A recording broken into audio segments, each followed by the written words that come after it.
What's going on, my fellow creatures of the night? I wanted to once again thank any new subscribers to my channel. I've got a few new subscribers this past week, and thank you guys for your requests. They will all be done within this week. So if there's any requests that I haven't posted yet, I apologize. I will definitely post them today, tomorrow, or Thursday for sure.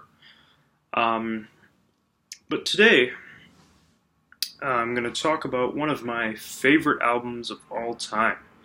I even pulled out the CD for you guys to see here. This is Crack the Skye by Mastodon. Like I said, this album is one of my favorite albums of all time. It's able to tell multiple stories even within one song, which is something I had never heard before I heard this album, of course. It's an album I seriously recommend to any progressive metal fans out there. This album has various elements of beauty, emotion, aggression, and even spirituality. Not to mention, the title is dedicated to Brandalar's sister, who passed on tragically at the age of 14. May she rest in peace. But yeah, this album in general is a very deep, intense album, for sure. And we start with the first song. The first song is actually one of my favorites off the album, for sure. Sorry about that. So we start with the song Oblivion. This song starts with a slower guitar intro, but eventually progresses into a much faster, far more complex rhythm. The singer then speaks of a being of some sort ascending out of his life and looking down at the earth. He feels he's broken his silver cord, or umbilical cord, attaching him to the earth, and he's finding another way to get back to earth.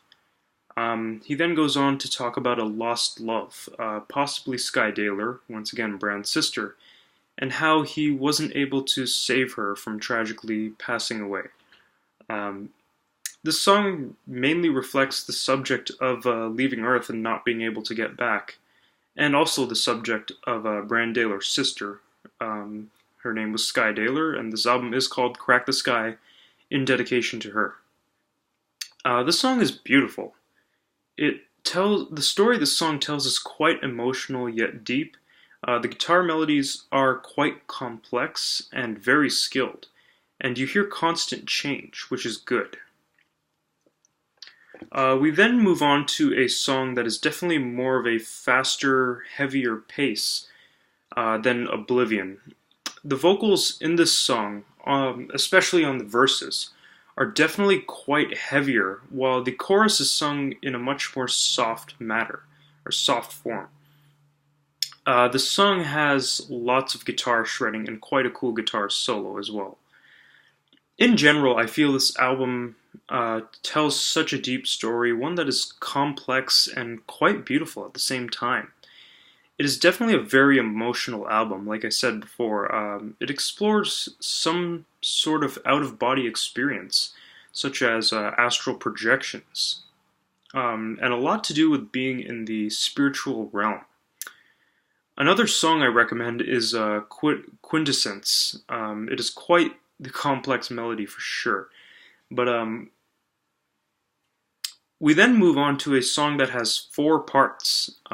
This is called the Cesar.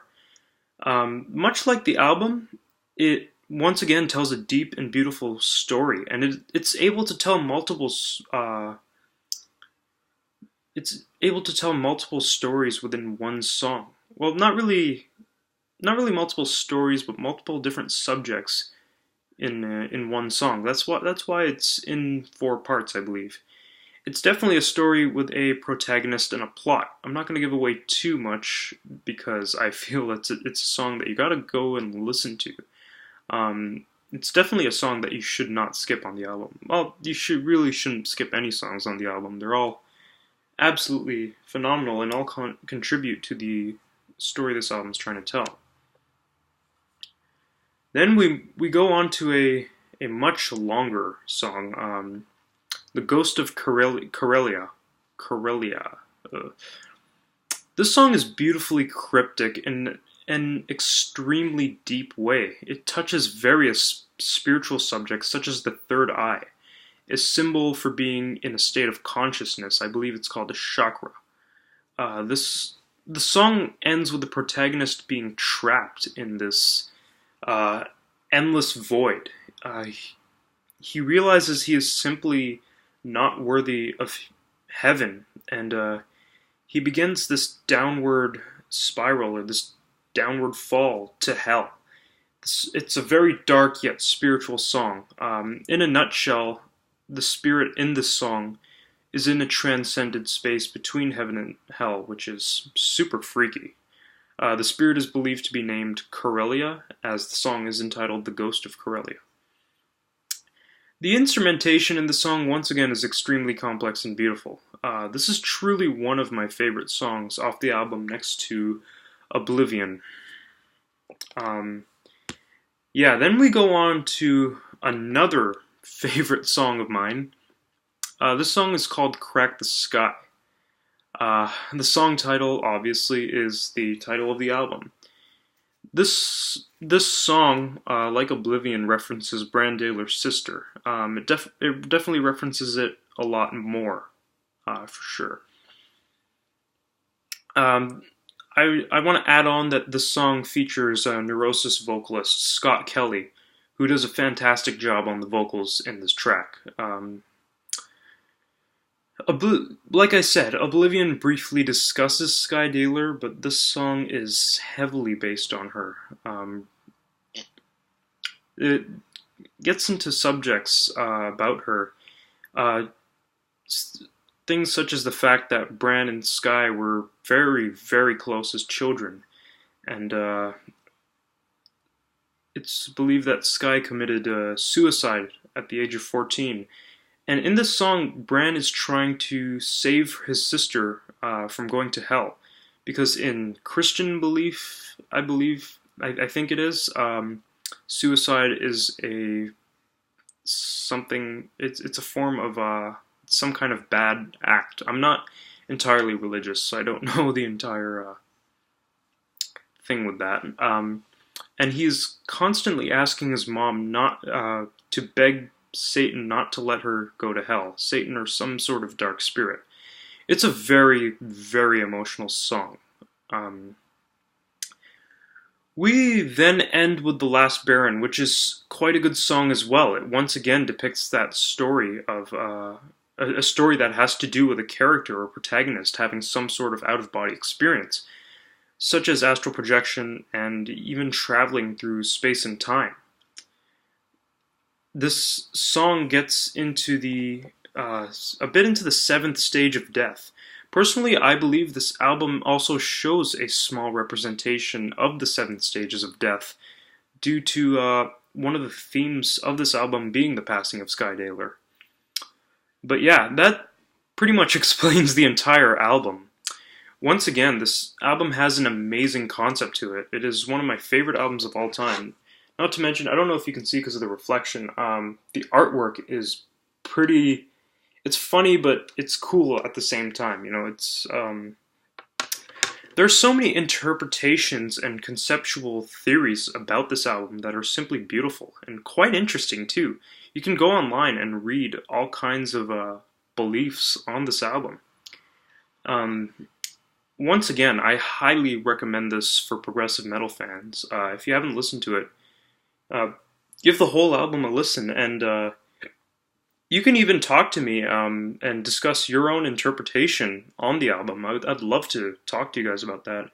I could even do a live stream if you wanted, where I can ask you guys your interpretation on this album, if people would actually join my live stream. But yeah, thank you guys for watching and listening to this in-depth analysis on Crack the Skye. And once again, thank you to my new subscribers, for sure. Do check out some of my other album reviews and top tens. Probably ignore anything before my 5 misconceptions of modern music. That's just stupid stuff I did when I was 15 that I don't really take off here for sentimental value. But yeah, comment any album requests you would like done. I'm doing some at the moment this week for sure, but yeah, any album you guys want to be reviewed or top 10, you can give me a top 10 of anything, and if I don't know it, I'll look into it and I'll do it for sure. If I don't do it right away, I will do it as soon as possible. But yeah, thank you guys for watching my Creatures of the Night, and do rock on, and hope you enjoyed my review. I'm JD, and yeah, have a great day.